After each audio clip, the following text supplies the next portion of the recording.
Reserve bank of India సామాన్యులకు అత్యవసర ఆర్థిక అవసరాల సమయంలో ఉపశమనాన్ని అందించే లక్ష్యంతో ఒక కీలక నిర్ణయం తీసుకుంది. Reserve bank of India directions 2025 పేరుతో కొత్త మార్గదర్శకాలకు ప్రకటిస్తూ త్వరలో బంగారంతో పాటు వెండి ఆభరణాలు, నాణేలపై కూడా రుణ సదుపాయం కల్పించనుంది. ఈ నూతన నిబంధనలు 2026 ఏప్రిల్ 1 నుండి దేశవ్యాప్తంగా అమల్లోకి రానున్నాయి. ఇప్పటి వరకు కేవలం బంగారపైనే లోన్ లభించేది. అయితే ఇప్పుడు తొలిసారిగా వెండిపై కూడా రుణాల కోసం ఆర్బీఐ అనుమతి ఇవ్వడం విశేషం. కొత్త మార్గదర్శకాల ప్రకారం వాణిజ్య బ్యాంకులు, చిన్న ఆర్థిక బ్యాంకులు, ప్రాంతీయ గ్రామీణ బ్యాంకులు, అర్బన్ లేదా రూరల్ కోఆపరేటివ్ బ్యాంకులు, అలాగే ఎన్బిఎఫ్సిలు వెండిపై రుణాలు అందించగలవు. అయితే ఇక్కడ మనం గుర్తుపెట్టుకోవాల్సింది ఒకటి ఉంది. అదేంటంటే వెండి కడ్డీలు, బార్లు లేదా ఈటీఎఫ్ మ్యూచువల్ ఫండ్ల వంటి ఆర్థిక ఆస్తులపై రుణాలు ఇవ్వబడవు. ఇక తాకట్టు పరిమితి విషయంలో వెండి ఆభరణాలు గరిష్టంగా 10 కిలోల వరకు, వెండి నాణేలు 500 గ్రాముల వరకు మాత్రమే తీసుకుంటారు. ఇక బంగారు ఆభరణాలకైతే 1 కిలో, బంగారు నాణేలైతే 50 గ్రాముల వరకు మాత్రమే తాకట్టు పెట్టొచ్చు. ఇకపోతే రుణ పరిమాణాన్ని నిర్ణయించడంలో లోన్ టు విలువ నిష్పత్తి కీలక పాత్ర పోషిస్తుంది.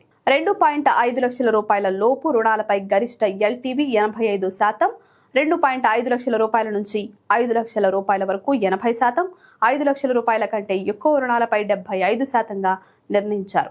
ఉదాహరణకు ఒకరి వెండి విలువ 1 లక్ష రూపాయలైతే వారు గరిష్టంగా 85,000 రూపాయలు మాత్రమే రుణం పొందగలరు.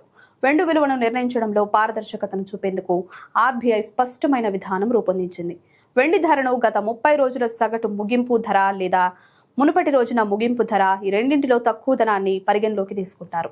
ఈ రేట్లు India bullion and jewellers association లేదా ఎస్సీబీఐ నియంత్రిత కమోడిటీ ఎక్స్చేంజ్ డేటా ఆధారంగా నిర్ణయించబడతాయి. రుణం తిరిగి చెల్లించిన తర్వాత తాకట్టు పెట్టిన వెండిని 7 పని దినాల్లోపు తిరిగి లోన్ ఇచ్చిన బ్యాంక్ ఇవ్వాల్సి ఉంటుంది. ఒకవేళ ఆలస్యం జరిగితే బ్యాంకు ప్రతి ఆలస్యమైన రోజుకు 5,000 రూపాయల పరిహారం చెల్లించాలి. అదేవిధంగా లోన్ తీసుకున్న వారు తిరిగి చెల్లించడంలో విఫలమైతే తాకట్టు పెట్టిన వెండిని వేలం ద్వారా విక్రయించవచ్చు. కానీ ముందు కనీసం 1 నెల ముందుగా నోటీస్ ఇవ్వడం తప్పనిసరి. ఇక వేలం ధర ప్రస్తుత విలువలలో కనీసం 90%గా ఉండాలి. ఇలా ఒకవేళ 2 సార్లు వేలం విఫలమైతే దాన్ని 85%కి తగ్గించవచ్చు. ఈ కొత్త నిబంధనలతో ఆర్బీఐ రుణాల సౌలభ్యాన్ని పెంచడం, అనధికార రుణ పద్ధతులను తగ్గించడం, అలాగే బంగారంతో పాటు వెండిపై రుణాలలో పారదర్శకతను తీసుకురావడాన్ని లక్ష్యంగా పెట్టుకుంది.